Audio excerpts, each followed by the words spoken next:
भारत और पाकिस्तान के बीच तनाव के मद्देनजर भारत ने यूं तो कई डिप्लोमेटिक कदम भी लिए हैं और ऑपरेशन सिंदूर के बाद जहां पाकिस्तान घुटने टेकने पर मजबूर हो चुका है, वहीं इंडस वाटर ट्रीटी पर भारत ने अपना रुख जाहिर कर दिया है और भारत ने कहा कि इंडस वाटर ट्रीटी तब तक स्थगित रहेगी जब तक पाकिस्तान की तरफ से क्रॉस बॉर्डर टेररिज्म पर अंकुश नहीं लगाया जाएगा। नमस्कार, मैं हूं विवेक सूरी और आप देख रहे हैं हिमालयन मेल। और अब भारत ने स्पष्ट कर दिया है कि जम्मू कश्मीर की जो नदियां हैं, उन नदियों के बूंद बूंद का पानी का हिसाब भारत लेगा और चिनाब नदी पर बने बांधों पर अब हर महीने उनकी फ्लशिंग होगी। और ऐसे में गर्मियों की शुरुआत तो हो चुकी है और गर्मियों के इस मौसम में जहां हर कोई पानी के लिए तरसता है, वहीं भारत ने जिस प्रकार इंडस वाटर ट्रीटी को स्थगित कर दिया है और जिसका खामियाजा पाकिस्तान को भुगतना पड़ रहा है और उसके खेत खलिहान, क्योंकि पाकिस्तान की जो अर्थव्यवस्था है एग्रीकल्चर और अलाइड सेक्टर पर निर्भर रहती है, ऐसे में उनकी जो पन बिजली परियोजनाएं हैं वो भी इससे इफेक्ट होती नजर आ रही है, क्योंकि भारत ने अपने डैम्स पर जो बैराज है वो उनके गेट बंद कर दिए हैं और पाकिस्तान की तरफ जाने वाला पानी बिल्कुल ना के बराबर है। ऐसे में भारत सरकार अब चिनाब नदी पर निर्मित सलाल जो 690 मेगावाट का है और बगलियार जो 900 मेगावाट का है, वहां पर हर महीने फ्लशिंग करने का फैसला किया जाएगा। फ्लशिंग एक वो प्रक्रिया है जिसके जरिए जो डैम है उसमें जब पीछे से जब नदियों के साथ जो मिट्टी और बाकी पार्टिकल्स आते हैं वो धीरे धीरे डैम के रिजर्वायर के बेस में सेटल होना शुरू हो जाते हैं, जिससे जो डैम की वाटर रोकने की या सेव करने की जो कैपेसिटी है वो कम हो जाती है। ऐसे में जो जमा गाद मिट्टी और रेत जब फ्लशिंग की जाती है तो तेज पानी के बहाव के साथ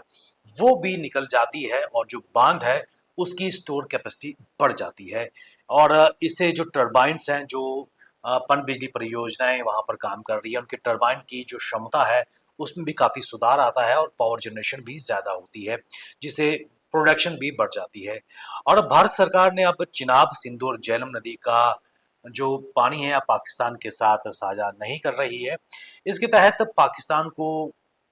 काफी कुछ सहना पड़ेगा, क्योंकि ना केवल एग्रीकल्चर सेक्टर बल्कि बिजली की प्रोडक्शन भी पाकिस्तान में कम होती नजर आएगी। और ऐसे में जम्मू में कई तरह की जो पेंडिंग बिजली की परियोजनाएं हैं या जो स्कीम्स हैं, उनके काम में तेजी लाई जा रही है ताकि जो पानी रोका हुआ है वो कहीं ना कहीं इसको डैम बना के या फिर इसको डाइवर्ट किया जा सके। इसमें जम्मू से चिनाब से निकलने वाली रणवीर नहर को चौड़ा करने का है, चौड़ाई के साथ साथ उसको गहरा और उसकी लंबाई बढ़ाने के प्रस्ताव पर विचार हो रहा है। और भारत का इरादा बिल्कुल साफ है कि अब जो हमारी नदियां हैं उसके बूंद बूंद का पानी का हिसाब पाकिस्तान को देना पड़ेगा और उसके हर बूंद बूंद पानी का प्रयोग भारत करेगा। ऐसे में एनएचपीसी और जम्मू कश्मीर एडमिनिस्ट्रेशन ने सलाल और बगलिहार परियोजनाओं की 4 मई को फ्लशिंग की थी और आपको याद है कि ये उसके बाद पाकिस्तान में कुछ तनाव भी आए थे, बाढ़ जैसे हालात भी उत्पन्न हुए थे, क्योंकि एकदम गेट्स खोल दिए गए थे और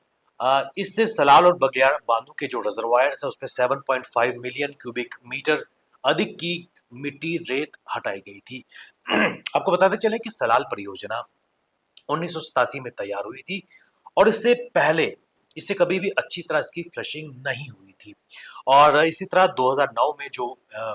ऑपरेशनल हुआ था बगलियार परियोजना,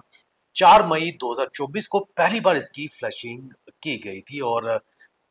इससे ना केवल पानी की स्टोरेज की क्षमता इन इन रिजर्वायर्स में बढ़ गई है बल्कि बिजली के प्रोडक्शन में भी इजाफा हुआ है। और आपको बता दें कि पिछले दिनों चिनाब की अगर बात करें, अखनूर के पास जिस प्रकार सलाल का पानी भी रोका गया था, उसके बाद पहली बार इतिहास के पन्नों में लोगों ने अखनूर से जियोपता घाट और उसके आसपास के एरिया से पैदल चिनाब को क्रॉस किया था, जो शायद इतिहास में पहली बार जम्मू कश्मीर में हुआ है और बिल्कुल ये सूख गया था। और अभी ये है कि पानी बिल्कुल रोका गया है, मात्र एक गेट बगलियार का खोला गया है। और बताते चलें कि सलाल और बगलियार दोनों ही परियोजना रन ऑफ द रिचर हैं और केंद्रीय जल आयोग ने अब सिफारिश की है कि इस तरह की जो फ्लशिंग है हर मंथ होनी चाहिए। और इसके साथ भारत सरकार ने निर्णय लिया है कि किसी भी बांध पर बने जलाशय में फ्लशिंग से पहले पाकिस्तान को सूचित नहीं किया जाएगा। अपने आप में बहुत बड़ा ये फैसला भारत सरकार ने लिया है, क्योंकि अचानक ना केवल वाटर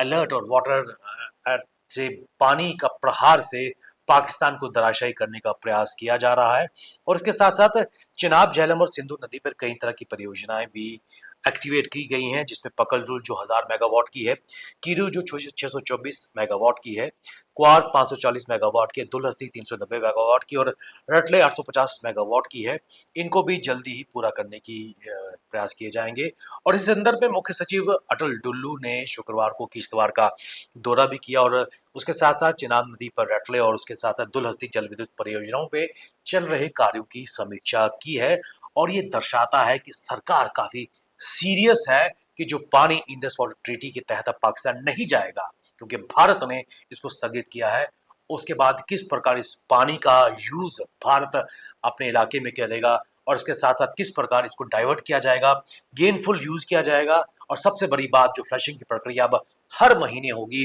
फ्लशिंग करने से पहले पाकिस्तान को सूचित नहीं किया जाएगा। और पाकिस्तान में फ्लड्स की सिचुएशन पहले भी देख चुके हैं और इस तरह के फ्लशिंग से पाकिस्तान में फिर फ्लड के इंकामात निश्चित तौर पर आएंगे। बने रहिए आप हमारे साथ, हमें दीजिए इजाजत। नमस्कार।